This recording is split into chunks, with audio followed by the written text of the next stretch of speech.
Hello students, welcome to A to Z পরীক্ষা। তো আজকে কিন্তু আমরা ডব্লিউবিএসএসসি এসএলএসটি বায়োলজির জুলজি পোর্শনের ইমিউন সিস্টেম নিয়ে কিন্তু আলোচনা করব। ঠিক আছে, এখান থেকে কিরকম ধরনের প্রশ্ন তোমাদের আসতে পারে ইন ডিটেলসে, যেগুলো হয়তো তোমরা সচরাচর নাও পড়ে থাকতে পারো, সেরকম জিনিসও কিন্তু আজকে আলোচনা করব। ঠিক আছে, চলো দেরি করব না, শুরু করছি। বলেছে অনাক্রম্যতন্ত্র গঠিত হয় বিভিন্ন প্রকার অঙ্গ এবং কোষ সমূহ দ্বারা। অনাক্রম্যতন্ত্র বিভিন্ন প্রকার অঙ্গ এবং কোষ সমূহ দিয়ে তৈরি। অনাক্রম্যতন্ত্রের অন্তর্গত অঙ্গ সমূহ তিন প্রকারের হয়। দেখো, অনাক্রম্যতন্ত্রের অন্তর্গত অঙ্গ সম্বন্ধে কিন্তু আমরা খুব একটা সচরাচর পড়ি না। অনাক্রম্যতন্ত্রকে আমরা কি বলি, যে সহজাত অনাক্রম্যতা, অর্জিত অনাক্রম্যতা, ডাইরেক্ট এখানে চলে যায় না, বা টি লিম্ফোসাইট বি লিম্ফোসাইটে চলে যায়, তাই না? তো অঙ্গগুলো সম্বন্ধে কিন্তু আজকে আমরা প্রথমে জানবো। প্রথম দেখো রয়েছে প্রাথমিক লিম্ফয়েড অঙ্গ বা primary lymphoid organ. Primary lymphoid অর্গানের মধ্যে কি কি পড়ছে? থাইমাস, অস্থিমজ্জা মানে বোন ম্যারো, তারপর আছে বার্সা অফ ফ্যাব্রিসিয়াস। ঠিক আছে, নেক্সট আসছে গৌণ লিম্ফয়েড অঙ্গ বা সেকেন্ডারি লিম্ফয়েড অর্গান। এটার মধ্যে কি পড়ছে দেখো, লিম্ফ নোডস, প্লিহা, এমএএলটি। এমএএলটি এটার ফুল ফর্ম কি? Mucus associated lymphoid tissue. তাহলে লিম্ফয়েড অঙ্গের মধ্যে আমরা দুটো পাচ্ছি, একটা প্রাথমিক একটা গৌণ, মানে প্রাইমারি আর সেকেন্ডারি। এবার প্রাইমারি আর সেকেন্ডারি ব্যাপারটা কিরকম হয় একটু ছবিটাতে দেখো। দেখো বডির এপাশে দেখানো হয়েছে, দেখো প্রাইমারি লিম্ফয়েড অর্গান থাইমাস। ঠিক আছে, পয়েন্ট আউট করা যে বোন ম্যারো। বোন ম্যারো মানে কি? হাড়ের ভেতরে যে লাল টাইপের যে মজ্জা অংশটা থাকে সেটাকেই বলছে বোন ম্যারো বা অস্থি মজ্জা। ঠিক আছে, আর এদিকে হলো সেকেন্ডারি লিম্ফয়েড অর্গান, দেখো স্প্লিন, তারপরে লিম্ফ নোড। ঠিক আছে, এগুলো হলো সমস্তটা পড়ছে সেকেন্ডারি লিম্ফয়েড অর্গানের মধ্যে। আরেকটা অঙ্গ আছে, আরেকটা অঙ্গ কি? টার্সিয়ারি লিম্ফয়েড অর্গান বা প্রগৌণ লিম্ফয়েড অঙ্গ, যেটাকে বলা হচ্ছিল, এটার আন্ডারে পড়ছে সিএএলটি, কিউটেনিয়াস অ্যাসোসিয়েটেড লিম্ফয়েড টিস্যু। ঠিক আছে, আচ্ছা এবারে দেখো তাহলে আমরা কি কি পেলাম? প্রাথমিক লিম্ফয়েড অঙ্গ, গৌণ লিম্ফয়েড অঙ্গ আর প্রগৌণ লিম্ফয়েড অঙ্গ। আচ্ছা এইখানে দেখো, এখানে হলো টার্সিয়ারি লিম্ফয়েড যে স্ট্রাকচার, সেটার একটা ছবি আমি দিয়েছি। হ্যাঁ, এখানে দেখো যে B cell, blood vessel, plasma cell, T cell, tumour cell. ঠিক আছে, এখানে এটা দেওয়া রয়েছে। আচ্ছা নেক্সট দেখো,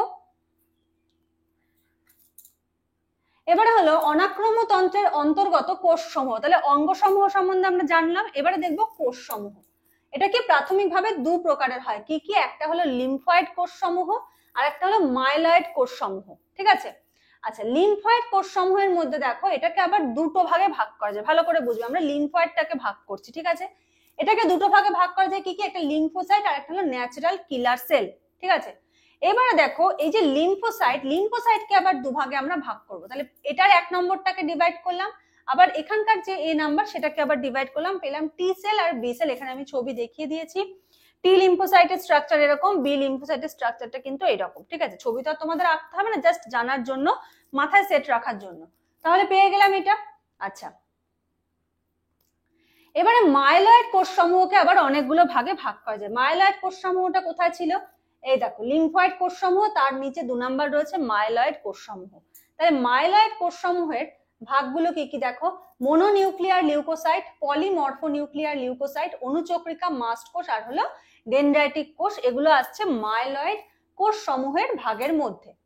আচ্ছা মোনোনিউক্লিয়ার লিউকোসাইট এক প্রকারের হয়, যেমন মোনোসাইট। ঠিক আছে, এই যে মোনোনিউক্লিয়ার লিউকোসাইট, এইটা কি এক প্রকার, কি হবে? মোনোসাইট। নেক্সট দেখো পলিমরফোনিউক্লিয়ার লিউকোসাইট তিন প্রকারের হয়। কোনটা? পলিমরফোনিউক্লিয়ার লিউকোসাইট তিন প্রকার। কি কি? তিন প্রকার হলো নিউট্রোফিল, ইওসিনোফিল আর হলো বেসোফিল। ঠিক আছে, আচ্ছা নেক্সট দেখো, আচ্ছা তোমাদের হলো এসএলএসটি বায়োলজির কিন্তু অনলাইন ক্লাস কিন্তু স্টার্ট হচ্ছে সোমবার থেকে 7 তারিখ থেকে। এছাড়া কিন্তু ফুল নোটসেরও ব্যবস্থা রয়েছে। তোমরা 9-10 এর জন্য যারা প্রিপারেশন নিচ্ছ, 34টা চ্যাপ্টারের একদম সম্পূর্ণ বাংলা ভাষায় জুলজি, বোটানি, ফিজিওলজি তিনটের 34টা চ্যাপ্টারের হেডিং এর কথা কিন্তু আমি বলছি। সাব টপিক, প্রত্যেকটা সাব টপিকের ওপরে কিন্তু সম্পূর্ণ বাংলায় তোমরা নোটস পেয়ে যাবে। আর যারা 11-12 এর জন্য বায়োলজির জন্য প্রিপারেশন নিচ্ছ, তারা কিন্তু ফুল নোটস পেয়ে যাবে। তোমাদেরটা কিন্তু ইংলিশে হবে, তোমাদেরটা বেঙ্গলিতে না। বেঙ্গলিতে শুধুমাত্র 9-10 লাইফ সায়েন্সের নোটটা কিন্তু তোমাদের জন্য অ্যাভেলেবেল রয়েছে। ঠিক আছে, আচ্ছা এছাড়া যদি যারা মনে করছো যে পিএসসি অ্যাসিস্ট্যান্ট মাস্টার মিস্ট্রেসের এক্সামটাও দেবে, এখানে তোমাদের কিন্তু তিনটে সাবজেক্ট দিতে হয় না, যে কোনো একটা। ধরো তুমি জুলজি নিয়ে অনার্স করছো, তুমি জুলজি দেবে, তুমি বোটানি নিয়ে অনার্স করছো, মানে যার যে সাবজেক্ট সে সেই সাবজেক্টে এক্সাম দেবে। তো প্রত্যেকটা সাবজেক্ট জুলজি, বোটানি, ফিজিওলজি তিনটে সাবজেক্টেরই কিন্তু ফুল নোটস অ্যাভেলেবেল রয়েছে। পিএসসি অ্যাসিস্ট্যান্ট মাস্টার মিস্ট্রেস এই এক্সামটাও কিন্তু সামনেই রয়েছে, ঠিক আছে। যারা প্রিপারেশন নিচ্ছ শিক্ষক হওয়ার জন্য তারা কিন্তু, যাদের কোয়ালিফিকেশন রয়েছে এইটার সঙ্গে সঙ্গে এটার প্রিপারেশনটাও কিন্তু তোমরা নিতে থাকো, ঠিক আছে। এই পরীক্ষাটা দেওয়ারও কিন্তু তোমরা সুযোগ পাবে, ঠিক আছে। তো এই সম্বন্ধে যদি ডিটেলস কারো কিছু জানার থাকে, তোমরা স্ক্রিনে যে নাম্বার দেখতে পাচ্ছ সেই নাম্বারে যোগাযোগ করে সমস্ত ডিটেলস জেনে নিয়ে কিন্তু ক্লাসে জয়েন হয়ে যেতে পারো। ফুল নোটস চাইলে ফুল নোটসও কিন্তু নিয়ে নিতে পারো, ঠিক আছে। 9, 10, 11, 12 দুটোই কিন্তু অ্যাভেলেবেল রয়েছে। চলো পড়ায় ফিরে আসি এবার। দেখো এবারে আমরা দেখবো অনাক্রম্যতা, যেটা বললাম সহজাত অনাক্রম্যতা আর অর্জিত অনাক্রম্যতা। তো সহজাত অনাক্রম্যতা আমরা ছোটবেলায় অনেক কিছু পড়ে এসেছি, আমরা জানি যেটা অর্জন করা হয়, হ্যাঁ, কোনো কিছুর মাধ্যমে আমরা ধরো বাইরে থেকে অ্যান্টিবডি নিচ্ছি, সেটা অর্জিত হচ্ছে।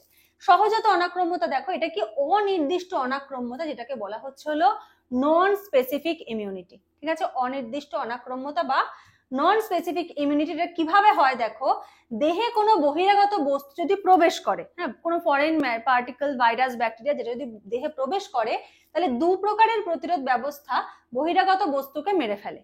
আমরা কি জানি, বাইরে থেকে কোনো একটা ফরেন পার্টিকেল আসলো, আমাদের বডি গিয়ে সেখানে কি করবে, সেটাকে নষ্ট করে দেবে, ঠিক আছে। ফ্যাগোসাইটোসিস পদ্ধতিতে হোক, যেভাবে হোক সেটাকে নষ্ট করে দেবে। কিন্তু এখানে প্রশ্নটা হলো দুভাবে হয়, কি কি, একটা হলো প্রথম প্রতিরোধ, একটা দ্বিতীয় প্রতিরোধ, ঠিক আছে। মানে ধরো কোনো কান্ট্রিকে অ্যাটাক করতে শুরু করলো, তো প্রথম সারিতে ধরো রয়েছে যারা পদাতিক সৈন্য তারা, তারপরে ধরো রয়েছে কামান রয়েছে, তারপরে ধরো এয়ার স্ট্রাইক রয়েছে, এরকম স্টেপ বাই স্টেপ রয়েছে। তো আসতে গেলে এক একটাকে ভেদ করে আসতে হবে। তো যখন কোনো ভাইরাস, ব্যাকটেরিয়া আসছে, এদের জন্য প্রথমে থাকে হলো প্রথম সারির প্রতিরোধ। সেটা যখন ফেইল হয়ে যায়, ব্যর্থ হয়ে যায়, তখন দ্বিতীয় সারির প্রতিরোধগুলো অ্যাক্টিভেট হয়। প্রথমে ফাইট করে কে, প্রথম সারির প্রতিরোধ। এবারে দেখো কি বলেছে, যে প্রথম সারির প্রতিরক্ষা ব্যবস্থা আবার দু প্রকারের, কি কি, একটা হলো ভৌত বাধা, ঠিক আছে। ভৌত বাধার মধ্যে কি কি পড়ছে দেখো, দেহের ত্বক, আমাদের যে স্কিন সেটা, নাসারন্ধ্রের ভিতরের রোম, মানে নাক দিয়ে কোনো যদি খারাপ জিনিস দেয় সেটা নাসারন্ধ্রের ভেতরে যে রোমগুলো সেখানে আটকে যাবে, শ্বাসনালীর ভিতরের এপিথেলিয়াম স্তরের মিউকাস, ঠিক আছে। শ্বাসনালীর ভেতরে যে এপিথেলিয়াম স্তর রয়েছে সেই স্তরের মিউকাস। আচ্ছা নেক্সট দেখো, এটা গেল। এবার আসছে শারীরবৃত্তীয় বাধা। ভৌত বাধার পরে আমরা কি পাচ্ছি, শারীরবৃত্তীয় বাধা। বলেছে ত্বকীয় গ্রন্থি নিঃসৃত তেল, ত্বকীয় গ্রন্থি নিঃসৃত তেল, দেবে কানে ধরো সিবাম, ঠিক আছে, এগুলো কি করছে। তারপরে আম্লিক বহিত্বক, ঠিক আছে, অ্যাসিডিক থাকে যেগুলো। আচ্ছা, ত্বকের কিছু উপকারী ব্যাকটেরিয়া, দেহের লালা, ঘর্ম, অশ্রু প্রভৃতি নিঃসৃত পদার্থের লাইসোজোম, আমরা জানি চোখের জলে লাইসোজোম থাকে, ঠিক আছে, ঘর্ম, অশ্রু প্রভৃতিতে থাকে, গ্যাস্ট্রিক রসের অম্ল, এগুলো সমস্ত কি করছে, এটা হলো শারীরবৃত্তীয় বাধা। এগুলো হলো যে সমস্ত ভাইরাস, ব্যাকটেরিয়া বলো, ফরেন পার্টিকেল যেগুলো আমাদের শরীরের জন্য হার্মফুল, সেগুলো এই জায়গায় এসে কিন্তু বাধাপ্রাপ্ত হচ্ছে। এই দুটোই কিন্তু প্রথম সারির, ঠিক আছে। আমরা কিন্তু এখনো দ্বিতীয় সারিতে যাইনি, প্রথম সারির প্রতিরোধটা আমরা বুঝলাম, ঠিক আছে। আচ্ছা এইবারে আমরা দেখবো হলো দ্বিতীয় সারির প্রতিরক্ষা ব্যবস্থা। তো দ্বিতীয় সারির প্রতিরক্ষা ব্যবস্থার মধ্যে প্রথমে পড়ে হলো কোষীয় বাধা, সেলুলার ব্যারিয়ার, মানে ফরেন পার্টিকেল প্রথম সারি আটকাতে পারলো না, সে প্রথম সারি ভেদ করে শরীরের ভেতর ঢুকে গেছে। এইবারে ফাইট কে করবে, কোষের মধ্যে এবার ফাইটিংটা হবে। কোষীয় বাধা দেখো, এটি দু প্রকার কোষ দ্বারা কার্যকরী হয়। তাহলে কোষীয় বাধাটা আবার দু প্রকার কোষ দ্বারা হচ্ছে। কিভাবে হচ্ছে দেখো, এক নম্বর হলো ফ্যাগোসাইটস, ঠিক আছে। ফ্যাগোসাইটস কি করছে, এই কোষগুলি অণুজীব বা অন্য বহিরাগত বস্তুকে ফ্যাগোসাইটোসিস প্রক্রিয়ায় গলাধ্যকরণ করে এবং মেরে ফেলে, ঠিক আছে। এই কোষগুলো কি হচ্ছে, কোন অণুজীব বা এসছে, এরকম ধরো এসছে, সেটাকে এরকম ভাবে ফ্যাগোসাইট প্রক্রিয়ায় গলাধ্যকরণ করলো এবং সেটাকে নষ্ট করে দিল বা নিঃসরণ করে দিল। এবার এই ফ্যাগোসাইটস যে কোষটা, সেটা আবার তিন প্রকারের হয়, ঠিক আছে। দেখো একটা বলেছে পলিমরফো নিউক্লিয়ার লিউকোসাইটস বা নিউট্রোফিল, ঠিক আছে, সংক্ষেপে বলা হচ্ছে হলো PMNL, এটা হলো এক নম্বর কোষ। দু নাম্বার হলো মোনোসাইটস, তিন নাম্বার হলো ম্যাক্রোফাজেস, ঠিক আছে। এগুলো হলো সব ফ্যাগোসাইটের আন্ডারে কিন্তু কাজ করছে।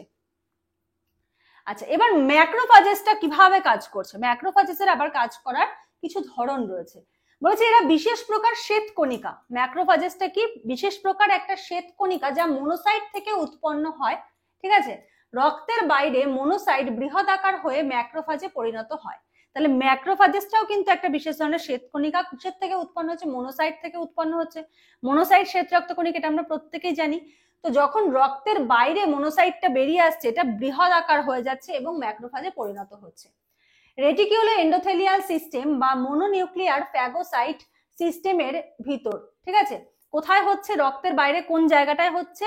রেটিকিউলো এন্ডোথেলিয়াল সিস্টেম বা মনোনিউক্লিয়ার ফ্যাগোসাইট সিস্টেমের ভিতরে এটা হচ্ছে। যেমন দেখো, অস্থিমজ্জা, প্লীহা, যকৃৎ, লিম্ফ নোড, ম্যাক্রোফাজ ঘুরে বেড়ায়। কোথায় কোথায় ম্যাক্রোফাজ দেখা যায় বা নিম্নের কোন অংশগুলিতে? হ্যাঁ, আজকের এটা তৈরি করতে আমার একটু টাইম লেগে গেছে। এমসিকিউ আমি দেবো ভেবেছিলাম এরপরে, কিন্তু অনেক বড় হয়ে যাবে ক্লাসটা, এই জন্য আমি দিতে পারলাম না। আমি নেক্সট ক্লাসে এমসিকিউ ক্লাস নিয়ে আসবো। যারা নতুন দেখছো অবশ্যই কিন্তু সাবস্ক্রাইব করে নিও, আর ক্লাসটা ভালো লাগলে লাইক করে দিও। প্রচুর এমসিকিউ আসতে চলেছে, আর প্রচুর এমসিকিউ অলরেডি আপলোড করা রয়েছে। WBSSC বায়োলজি যে প্লেলিস্ট আছে, সেই প্লেলিস্টে গিয়ে কিন্তু তোমরা চেক আউট করতে পারো, ঠিক আছে। যেমন এই জায়গা থেকে কি প্রশ্ন আসতে পারে, যে নিম্নের কোন অঙ্গে বা কোন অংশে আমরা ম্যাক্রোফাজ দেখতে পাই? অপশনের মধ্যে একটা হয়তো থাকলো অস্থিমজ্জা, বাকিগুলো হয়তো থাকলো ধরো কিডনি থাকলো, হার্ট থাকলো, ফুসফুস থাকলো, এরকম থাকলো। তো সেক্ষেত্রে কিন্তু তোমাকে অস্থিমজ্জাটা চুজ করতে হবে। তো এই জন্য ডেসক্রিপশন করে পড়াটা কিন্তু খুব দরকার। আর তোমরা যে ক্লাসের যে নোটটা পাবে আর কি, যারা নোটস নেবে, একদম ইন ডিটেলসে কিন্তু নোটসটা পাবে। নোটস পড়লে এমসিকিউ এমনিই করতে পারবে। এই নোটস তোমাদের সিলেবাস আর মাদ্রাসার সিলেবাস একই, এই সেম নোটস কিন্তু মাদ্রাসার সিলেবাসে স্টুডেন্টরা, মানে মাদ্রাসা যারা দিয়েছে ওরা কিন্তু পড়েছে এবং র্যাঙ্ক করেছে, ঠিক আছে। তো তোমরা যদি চাও নোটস নিতে পারো, ডেমো নোটস নিয়েও দেখতে পারো, একদম সুন্দর করে গোছানো কিন্তু নোটস তোমরা পেয়ে যাবে, ঠিক আছে। চলো নেক্সট বলছে, ভ্রাম্যমান কোষ বা ওয়ান্ডারিং সেল হিসেবে কলার মধ্যেও বিচরণ করে। ভ্রাম্যমান কোষ মানে ঘুরে বেড়াচ্ছে একটা কোষ আর কি, সেই হিসেবে কলা বা টিস্যুর মধ্যেও কিন্তু এটা দেখা যায়। মস্তিষ্কে অবস্থিত মাইক্রোগ্লিয়া, যকৃৎ, রক্তনালীর কুফার কোষ, তারপরে হলো যোগকলার, হিস্টিওসাইট, বিভিন্ন প্রকার ম্যাক্রোফাজ। এরা বি এবং টি লিম্ফোসাইটকে উদ্বুদ্ধ করে অনাক্রম্যতা সৃষ্টিতে বিশেষ ভূমিকা পালন করে। মানে বি আর টি লিম্ফোসাইটকে ইনসিস্ট করে অনাক্রম্যতা সৃষ্টি করতে কিন্তু এই ম্যাক্রোফাজের কিন্তু খুব গুরুত্বপূর্ণ ভূমিকা রয়েছে। এই জায়গা থেকে কিন্তু অনেকগুলো এমসিকিউ হতে পারে, খুব ভালো করে কিন্তু এই জায়গাটা তোমরা তৈরি করবে। চলো নেক্সট, 2 নাম্বার হলো প্রাকৃতিক ঘাতক কোষ। তাহলে প্রথম আমরা 1 নম্বর কি দেখলাম?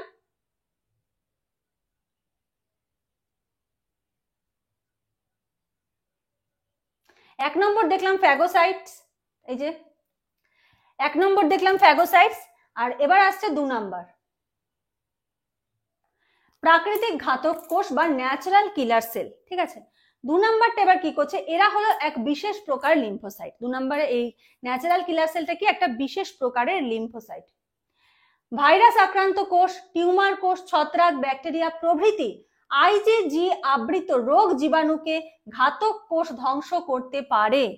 আইজিজি, ইমিউনোগ্লোবিউলিন জি, এটা আবৃত করা যে রোগ জীবাণু, সেটা কি ঘাতক কোষ ধ্বংস করতে পারে। এবং টার্গেট কোষের বা টার্গেট সেলের প্লাজমা পর্দায় পারফোরিন পরিবৃত, মানে পারফোরিন দিয়ে পরিবৃত থাকবে ছিদ্র সৃষ্টি করে, যার মধ্য দিয়ে জলীয় পদার্থ প্রবেশ করে টার্গেট সেল বা নিশানা কোষে এবং তা স্ফীত হয়ে ফেটে যায়, ঠিক আছে।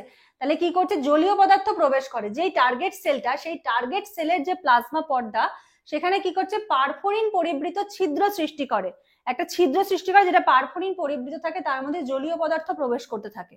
তাহলে কি হবে, একটা সময় বেলুনে যদি আমরা জল ভরতেই থাকি, বেলুনটা একটা সময় ব্লাস্ট করবে। তো এক্ষেত্রেও ঠিক সেরকম হচ্ছে, জলীয় পদার্থ প্রবেশ করে নিশানা কোষ বা টার্গেট সেল সেটা স্ফীত হয় এবং ফেটে যায়। ঘাতক কোষের মানে ন্যাচারাল কিলার সেল কোষ পর্দায় আইজিজি গ্রাহক। এবার আইজিজির সঙ্গে কেন? কারণ এখানে যে কোনো একটা কিছু যদি লাইগ্যান্ড কোনো কিছু আসে, তার একটা রিসেপ্টর দরকার। তো এখানে আইজিজির গ্রাহক কি CD16 নামক প্রোটিন থাকে, যেটা আইজিজির সঙ্গে বাইন্ড করতে পারবে। এই প্রোটিন অ্যাসিয়ালো GM1 নামক গ্লাইকোসফিঙ্গোলিপিড প্রচুর পরিমাণে থাকে, ঠিক আছে। তাহলে ঘাতক কোষের কোষ পর্দায় আইজিজি গ্রাহক CD16 নামক প্রোটিন থাকে এবং অ্যাসিয়ালো GM1 নামক গ্লাইকোসফিঙ্গোলিপিড প্রচুর পরিমাণে থাকে। অ্যান্টিবডি আচ্ছাদিত টার্গেট কোষকে এই প্রকার ঘাতক কোষ ধ্বংস করে। হ্যাঁ, অ্যান্টিবডি দিয়ে আচ্ছাদন করা রয়েছে এরকম টার্গেট কোষকে এই যে ঘাতক কোষ এটা কি করছে, ধ্বংস করে দেয়। তো এই যে স্লাইডগুলো, এগুলো থেকে কিন্তু প্রচুর প্রচুর এমসিকিউ কিন্তু এই জায়গা থেকে আসবে। আজকে সময়ের অভাবে আমি কিন্তু এমসিকিউটা দিতে পারলাম না, নেক্সট ক্লাস থেকে আমি অবশ্যই অবশ্যই দেওয়ার চেষ্টা করব। তো প্রত্যেকে কিন্তু বেল বাটন প্রেস করে রেখো, আর টেলিগ্রাম গ্রুপটাতে জয়েন হয়ে যেও, যে কোনো কিছুর আপডেট তোমরা কিন্তু টেলিগ্রাম গ্রুপটাতে পেয়ে যাবে। ঠিক আছে, তো চলো আজকের মতো ক্লাসটা তাহলে এখানে শেষ করছি। নেক্সট ক্লাসে তোমাদের সঙ্গে আবার কথা হবে, দেখা হবে। আজকের মতো এইটুকুই। প্রত্যেকে খুব মন দিয়ে, খুব এফোর্ট দিয়ে পড়াশোনা করো। Thank you.